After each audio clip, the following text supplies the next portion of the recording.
सबसे पहले तो बहुत बहुत शुक्रिया प्रवीण जी और दूरदर्शन के सभी दर्शकों को मेरा बहुत सारा प्यार। पहली बार आया अयोध्या और ऐसा लग रहा है मैं किसी और दुनिया में आ गया हूँ। और हनुमानगढ़ी गया था मैं, वहाँ पे लोगों से बातचीत की और जो भक्ति भाव मैं उनके अंदर देख रहा हूँ, जो सेवा भाव मैं देख रहा हूँ, आप मानेंगे नहीं, लंदन से लेकर न्यूयॉर्क तक लोग आ रखे हैं यहाँ। भक्ति के इस रस में आपको और डुबाएंगे, लेकिन मैंने शुरुआत में ही बताया था कि आज का दिन समर्पित है, स्पेशल एपिसोड है, रामायण के किरदारों से बात होगी।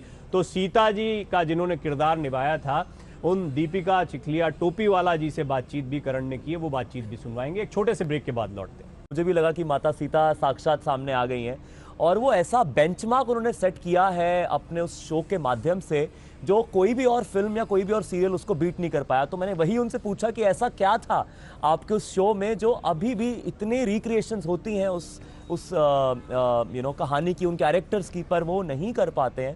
तो उन्होंने यही बात बोली थी कि हमारे उसमें इमोशंस बहुत थे। टेक्निकली चाहे हम इतने साउंड ना हो उस जमाने में, पर हमारे उसमें इमोशंस बहुत थे। और उन्होंने यही बोला कि Ramayana is like an MBA। हम अगर MBA करते हैं एक पर्टिकुलर डिपार्टमेंट को स्टडी करने के लिए, फर्दर उसकी मैनेजमेंट समझने के लिए, रामायण हर इंसान को देखनी चाहिए क्योंकि वो एक MBA की तरह है। वो आपको जीवन के बहुत सारे सबक सिखाती है।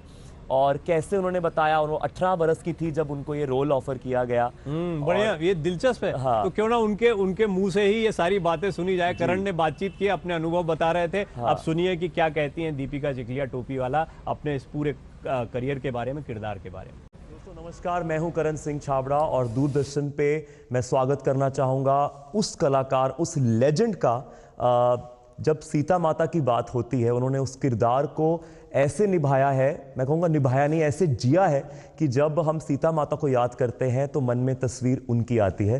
दीपिका जी, वेलकम टू दूरदर्शन, बहुत बहुत स्वागत है आपका, या फिर मैं कहूँ welcome back to Doordarshan because I think this is your home.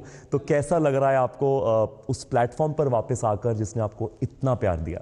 मैं अपने आप को कभी भी तो करण ये बताइए कि आप एकदम एक नई पीढ़ी के युवा हैं, उस समय की रामायण देखी थी या इस समय की रामायण देखी?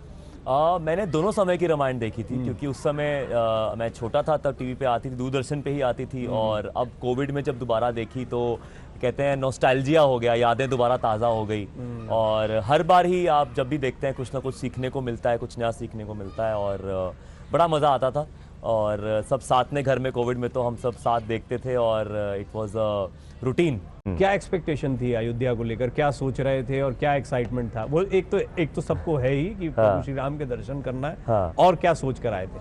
मैंने यही सोचा था और जैसा सोचा एक्चुअली में वैसा ही निकला क्योंकि मैं एक बहुत ही सच्चे दिल से और भक्ति भाव से आया था यहाँ पर। और मुझे यहाँ पर जब लोगों से मैंने बातचीत की और जो मैंने इतनी ज़्यादा उनके अंदर पॉजिटिव एनर्जी देखी, मैं खुद बहुत ही मोटिवेट होके जाऊँगा वापस मुंबई। बहुत ही शांत तरह से मेरे अंदर एक कुछ अलग तरह की शांति आ गई है, कामनेस आ गई है।